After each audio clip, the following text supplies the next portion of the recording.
E a gente troca mensagem no WhatsApp hoje e eu vejo tanto que ele está autoanalítico, tanto que ele adquiriu esse poder da autoanálise. Nessa primeira história são pai, mãe e 5 filhos. Então cada um tem uma maneira diferente de abraçar a sua história, de reagir àquela história, de reagir àquilo que lhe foi passado e como as coisas foram passadas, né?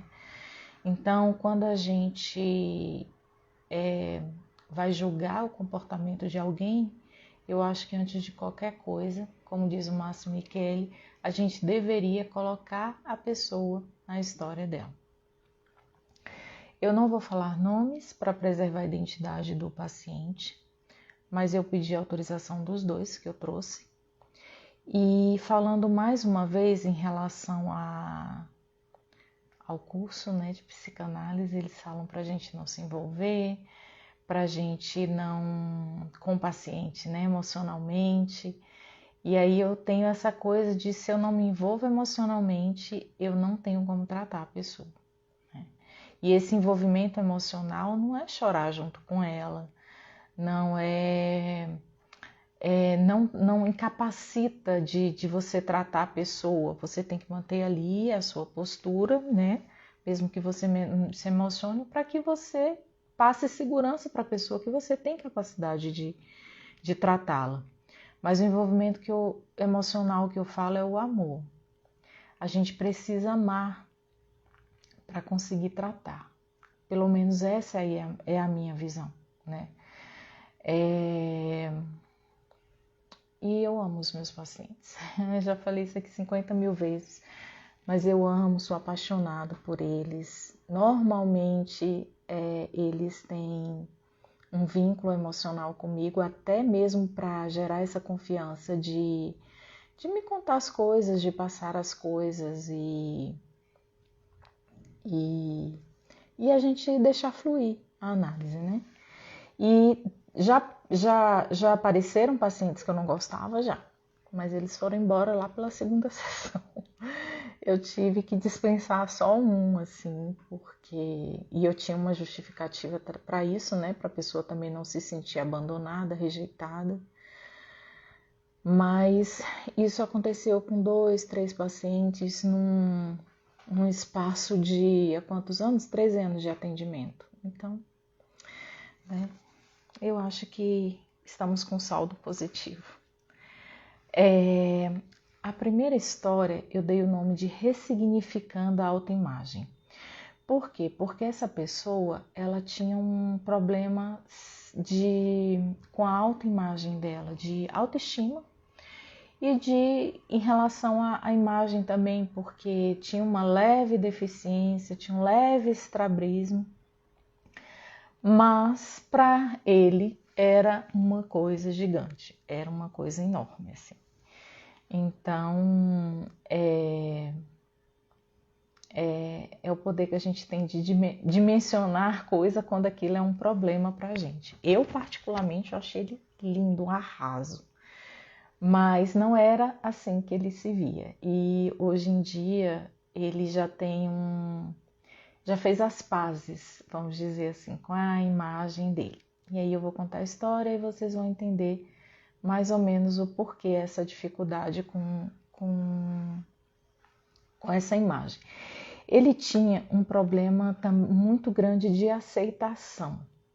E por isso ele sempre estava se surpreendendo quando alguém gostava dele e ele estava se surpreendendo quando ele se sentia aceito em algum lugar, em alguma situação, por algumas pessoas, né?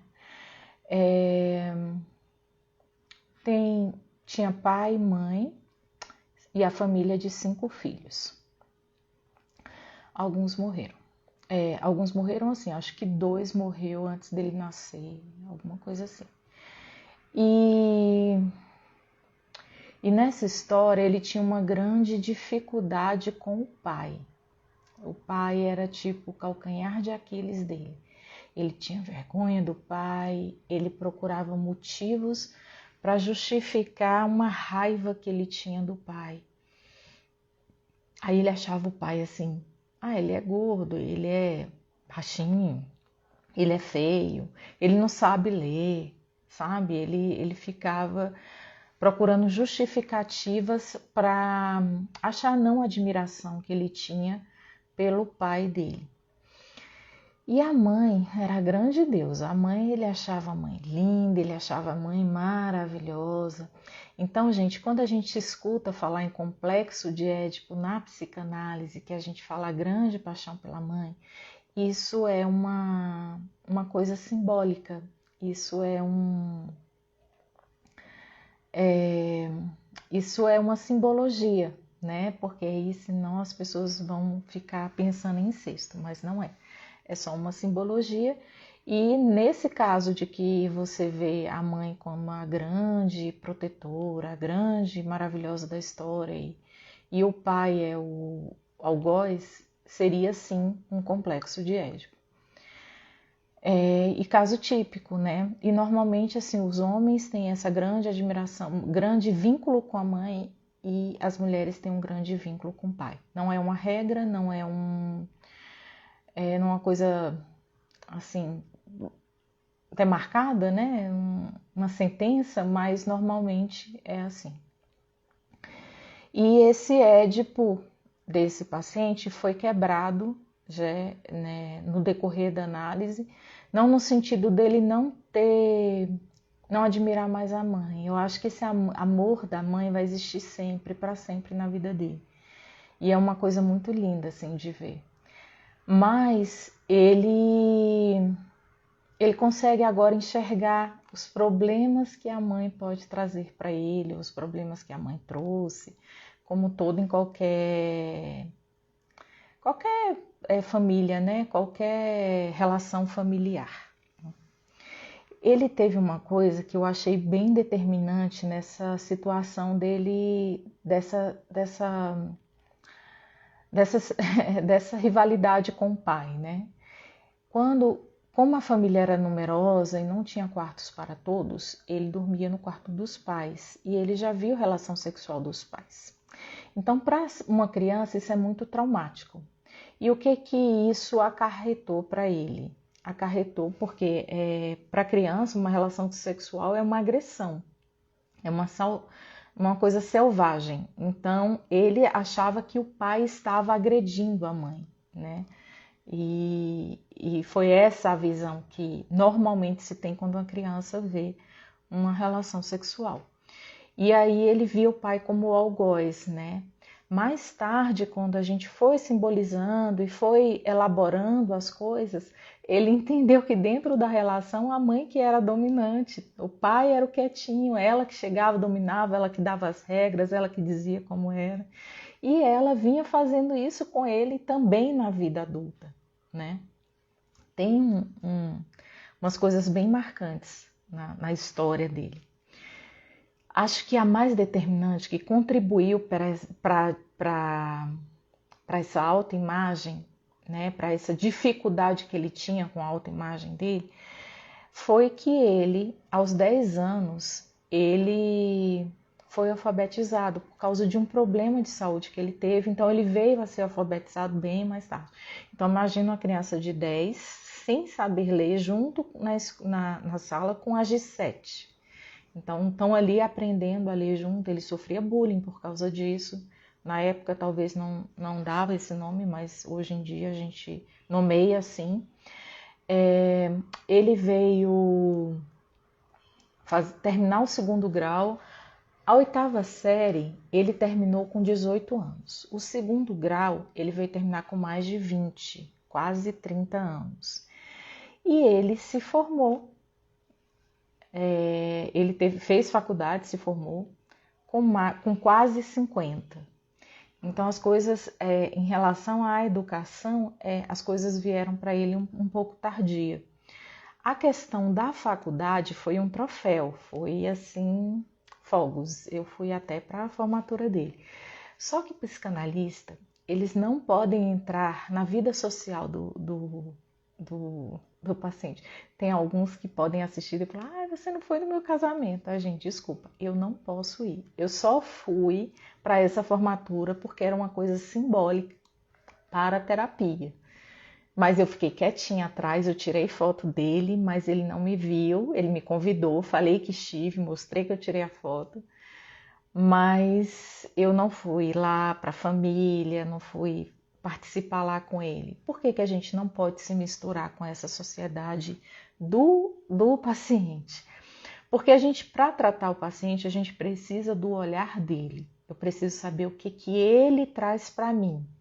Eu não posso estar lá dentro e ele tá pensando, o que a Leila tá pensando? A Leila vai achar que minha mãe não é isso que eu falei que era. A Leila vai ver que meu comportamento é assim, assado. Não, isso não existe. Então eu não posso entrar nessa vida social do paciente. Quando você é um psi da vida, e você vai para uma festa, as pessoas já ficam achando que eu estou analisando tudo, estou analisando nada, estou olhando nada. Minha análise é ali dentro do consultório. Mas as pessoas têm essa coisa, ela está me observando, ela está isso, aquilo. E aí é isso, eu estive lá por uma questão simbólica mesmo, de ser uma grande vitória na vida dele, com quase 50 anos, está se formando depois do histórico que ele veio tendo, né, nessa questão de educação escolar, né, e como aquilo era importante para ele, né. Uma outra coisa marcante na vida dele é que ele teve um problema de saúde, e foi por isso que ele foi alfabetizado já mais tarde, e aí ele não era impossibilitado de andar e tal. E aí as pessoas saíam para a vida, né, para poder fazer as suas coisas, né, e fazer as suas coisas. E ele se sentia abandonado. E o alívio quando as pessoas voltavam era muito grande, porque ele fala: nossa, eles não me deixaram aqui para sempre, assim, sozinho, né? Então, teve essa questão, e por causa disso criou-se buracos, criou-se carências, né? E com o tempo ele foi vestindo aquela coisa de eu quero ser o coitadinho, eu quero que as pessoas, ele queria que as pessoas sentissem pena dele, porque assim ele se sentia amado. Olha só os danos que uma história pode causar na vida da pessoa. E assim ele levou isso para as relações dele, né? Para a vida, para as relações pessoais dele, né? Ele tem uma certa deficiência, né? E aí o negócio vai se construindo, né? Eu vou falando aos poucos para vocês. Ele não acreditava na capacidade dele. O tempo inteiro ele achava que ele tinha que provar alguma coisa, que ele tinha que provar alguma coisa para alguém, né? O tempo todo ele estava... E isso, gente, é exaustivo, isso é cansativo, né? A pessoa se esgota e é difícil. Então, aí tinha a questão da imagem dele que ele não gostava, associada à imagem do pai, né? O pai também tinha,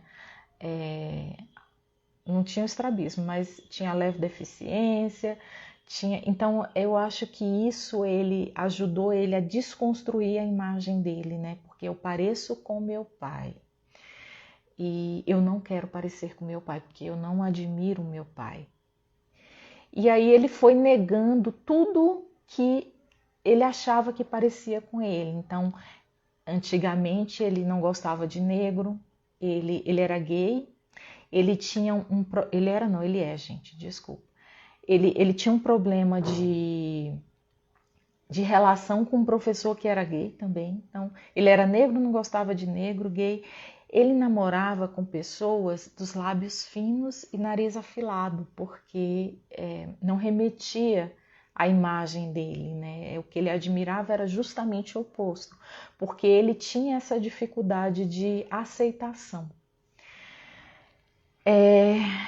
Ele, durante muito tempo, ele quis ter outro pai, ele admirava, era o pai dos amigos, ele idealizava que ele tinha outro pai, porque ele não gostava desse pai dele. E uma coisa tão linda, assim, que eu acho, é que ele foi quebrando as referências familiares que não faziam bem para ele. Por exemplo, dos irmãos, as mulheres casadas com alcoólatras e os irmãos alcoólatras. E ele não queria isso para ele.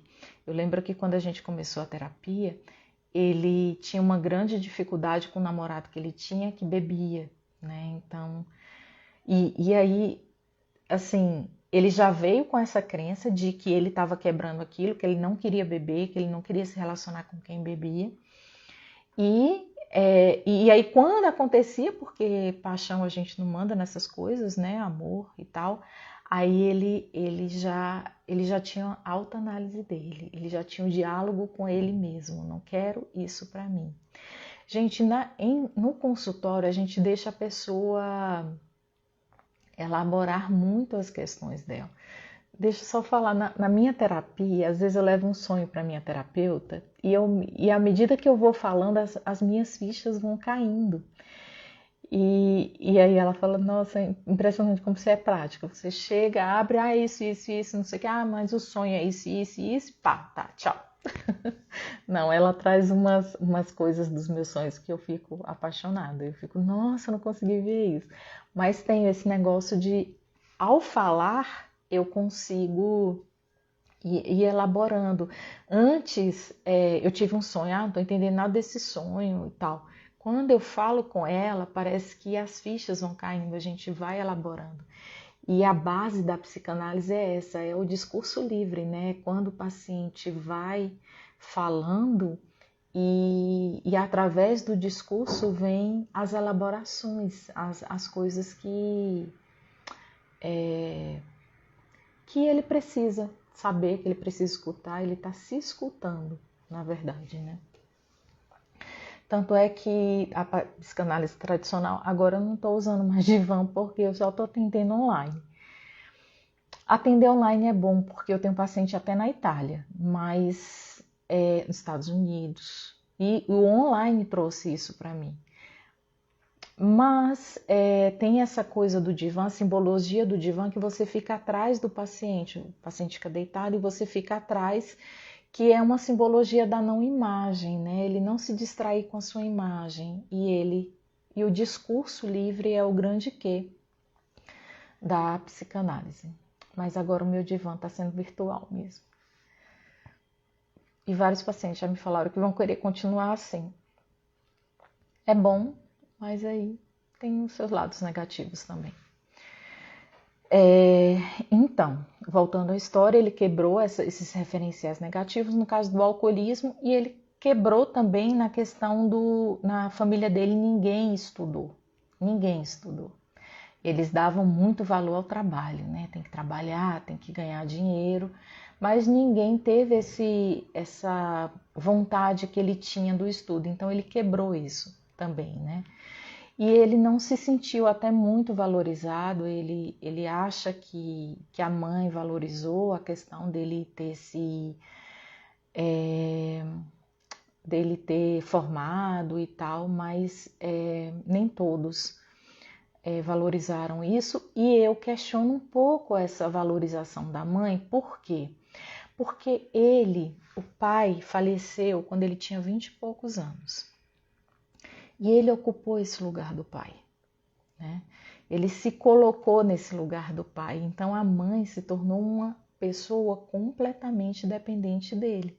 Então, se ele tiver independência dele e for para o mundo, ela vai ficar sozinha. Então, tem essa simbologia de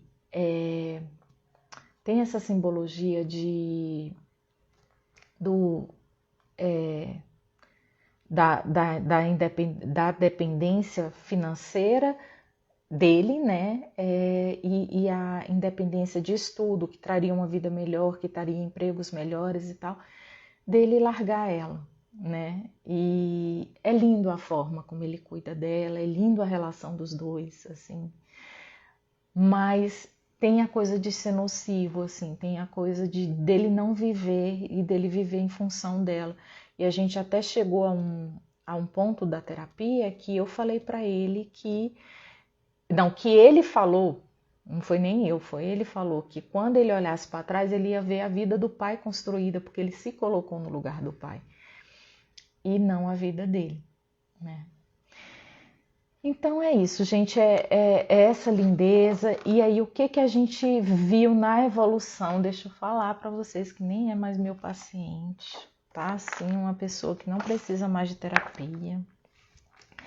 E a gente troca mensagem no WhatsApp hoje e eu vejo tanto que ele tá autoanalítico, tanto que ele adquiriu esse poder da autoanálise, porque outro dia ele mandou até um e-mail. Tem uma coisa que tá rolando aí com o negócio de acordo com o formato do seu corpo, você tem uma determinada personalidade, e aí ele me mandou algumas coisas sobre isso. Aí depois ele me mandou um e-mail, tipo, com um resuminho do que ele tinha anotado em relação a isso. Então é basicamente isso que a gente quer, a independência do paciente, é que ele saia de lá com as próprias pernas dele, andando com suas próprias pernas, né? Ainda dentro do processo de psicanálise, da terapia que a gente tinha em consultório, ele já começou a ressignificar sua infância e aí ele já falava que não, minha infância teve coisas boas, porque quando ele chega é só a treva, né? Ele só conta as coisas ruins. E aí, a partir do momento que ele vai elaborando a sua história, que ele vai ressignificando, aí o que que acontece? Ele já vai vendo a vida com um olhar mais do belo, né? Do bonito. Então, ele já foi falando as coisas positivas. Ele falava, inclusive, que ele gostava de ir para fisioterapia, que ele achava divertido, né? Que era o pai dele que estava presente na cirurgia, nas coisas dos problemas dele, não era a mãe, né? Outro dia ele colocou na rede social a coisa mais linda da vida. Eu não tinha nem visto, porque é uma rede social que eu só acesso profissionalmente, jogo lá e pronto, acabou. Eu acesso mais o Instagram.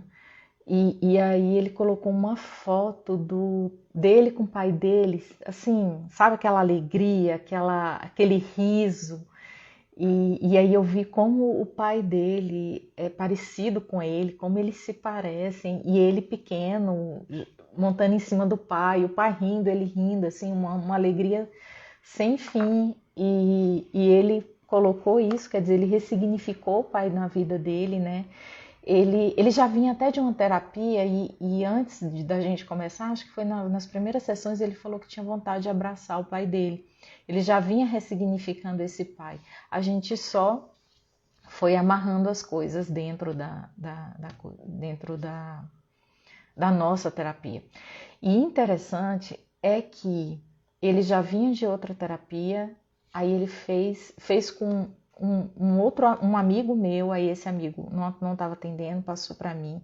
Aí de mim, eu parei de atender, voltei para esse amigo, mas assim, eu falei para ele, você está pronto? Né? Se está pronto, você não quiser fazer, você não faz. A única coisa que ainda estava amarrada, assim, que a gente ainda estava trabalhando, era a questão da independência dele. Então ele ainda não tinha adquirido, mas ele tinha já feito movimento, né? Ele começou a fazer concurso e tal. E engraçado que depois ele foi me falar que ele queria fazer concurso só fora de Brasília, justamente para poder quebrar esse vínculo com a mãe, assim, né? Que ainda era uma coisa dele viver a vida dele, né? E ele talvez precisasse sair daqui por causa disso. Sim, ele postou fotos do pai e ele começou a postar fotos dele, né? Ele já começou a se achar bonito, ele já começou a ver a beleza dele e aí ele começou a postar selfies dele, postar coisas e ele se surpreendia com o comentário das pessoas e as pessoas comentavam muito. Então, assim, as redes sociais têm o seu papel extremamente positivo na questão da autoestima, A gente vê isso com muitas pessoas. E uma outra coisa que ele fez também, porque ele tinha um grande problema com a deficiência dele. Gente, a deficiência dele é tão leve que eu acho que quando ele estaciona em vaga de deficiente, o povo deve olhar para ele torto, sem entender onde é que está isso. Mas assim, ele fez uma carteirinha de deficiente e começou a usufruir dessa coisa dos benefícios de ser um deficiente, no transporte público, estacionamento, né, de vaga para deficiente, e tá tudo bem. Eu sou assim mesmo, eu tenho essa leve, mas gente, isso não tirava em nada a beleza dele. Ele é lindo, lindo, lindo, lindo. E aí é isso. A história dele é essa e ficou a coisa amarrada só em relação à independência, mas ele já está fazendo esses movimentos. E aí agora na pandemia, no começo da pandemia, acho que já tinha, sei lá, passado uns 2 meses, eu mandei mensagem: e aí, tá estudando? E aí, qual que é o concurso mesmo? E para ver se ele estava dando andamento nessa questão de correr atrás da sua independência, né? Eu sempre estou ali no pé dele para que isso aconteça. Então, deixa eu ver aqui o que vocês estão falando. Obrigada a todos vocês que entraram. Bom dia. A P7, você é maravilhosa. Obrigada, Ana. Muito obrigada. Beijo para você. Então, gente, é essa a primeira história para vocês entenderem como é que é construído uma terapia, né? Isso eu contei para vocês em 30 minutos, mas foi por alguns anos. Eu acho que foram 3 anos. Não foram 3 anos, é porque eu tô lembrando aqui que ele chegou, eu tinha um consultório. Eu acho que deve ter sido em 2010, 2011, 2012 e foi até 2017. Né? E é engraçado que os pacientes, eles não querem desapegar, não. Por eles, né, continuava. Na verdade, ele parou a terapia porque eu fechei o consultório por 1 ano. Eu fui dar um reset, né? Eu fiquei off durante 1 ano, que a gente poderia chamar de ano sabático. E aí eu passei ele para o meu amigo psicanalista, o Bruno. E acho que ele ficou pouco tempo com o Bruno, porque como eu disse para ele, ele estava pronto. O problema é que o paciente fica apegado, né? Mas ele tem esse poder da autoanálise. Como eu disse, hoje em dia ele já liga e já fala que conseguiu isso e aquilo, que se viu nisso ou naquilo, ele consegue até assistir os filmes e se ver num personagem, numa história, essa história é minha, essa não é. E esse negócio do corpo que eu ainda não vi, mas eu vou ver, prometo, para todos que me mandaram mensagens falando sobre isso. Mas é isso, a beleza da análise é você começar a andar com as suas próprias pernas.